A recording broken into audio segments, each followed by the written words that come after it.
त्रिवर्ग सप्तमी की महिमा। ब्रह्मा जी बोले, विष्णु, जिन जिन कामनाओं को लेकर अथवा निष्काम होकर भगवान सूर्य नारायण के उपवास व्रतों को करके व्यक्ति मनोवांछित फल प्राप्त करता है, अब आप उन उपवास व्रतों के विषय में सुने। जो व्यक्ति फाल्गुन मास की शुक्ला सप्तमी तिथि को भक्ति पूर्वक बार बार हेली नामक भगवान सूर्य का जप एवं पूजन करता है, वह सूर्यलोक को प्राप्त होता है। देव पूजन में पवित्र होकर 108 बार जप करना चाहिए। स्नान करते हुए प्रस्थान काल में उठते बैठते अर्थात सभी समय भगवान सूर्य का नामोच्चारण करना चाहिए। उपवास करने वाले व्यक्ति को पाखंडी, पतित और अन्यायी लोगों से बातचीत नहीं करनी चाहिए। श्रद्धा पूर्वक सूर्य देव के प्रति मन एकाग्र करके उनकी पूजा करते हुए इस प्रकार पाठ करना चाहिए। हे परमहंस स्वरूप भगवान सूर्य, आप दयालु हैं, गतिहीनों को सद्गति प्रदान करने वाले हैं। संसार सागर में निमग्न लोगों के लिए आप रक्षक बने। इस प्रकार एकाग्रचित होकर उपवास करते हुए भगवान सूर्य नारायण का पूजन करना चाहिए। पूर्वाह्न काल में स्नान कर सूर्य देव का पूजन करें।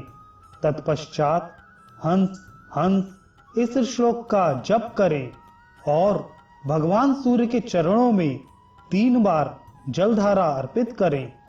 इसी प्रकार चैत्र, वैशाख और ज्येष्ठ मास में भी भगवान सूर्यदेव का पूजन करते हुए मनुष्य मृत्यु लोक में ही श्रेष्ठ गति को प्राप्त कर लेता है और अंत में सूर्यलोक को प्राप्त करता है।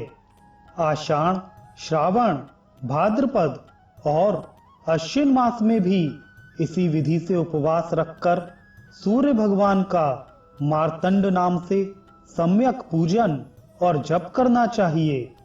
गोमूत्र के प्राशन से पवित्र मनुष्य धनवान होकर कुबेर लोक को प्राप्त करता है।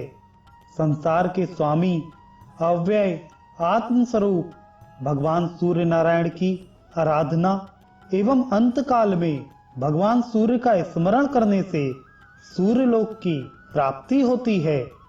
कार्तिक आदि 4 महीनों में दूध का प्राशन करना चाहिए। इन महीनों में भास्कर नाम से भगवान सूर्य का पूजन तथा जप करना चाहिए। ऐसा करने पर व्यक्ति भगवान सूर्य के लोक को प्राप्त होता है।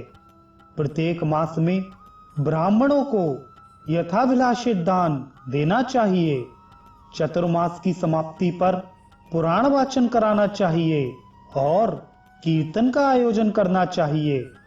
विद्वानों को चाहिए कि कथावाचक की पूजा करके श्राद्ध कर्म करें, क्योंकि सिद्ध मालपुआ आदि पकवानों द्वारा कथावाचक या ब्राह्मण के सहयोग से किया गया यथोचित श्राद्ध भगवान सूर्य नारायण को अभीष्ट है।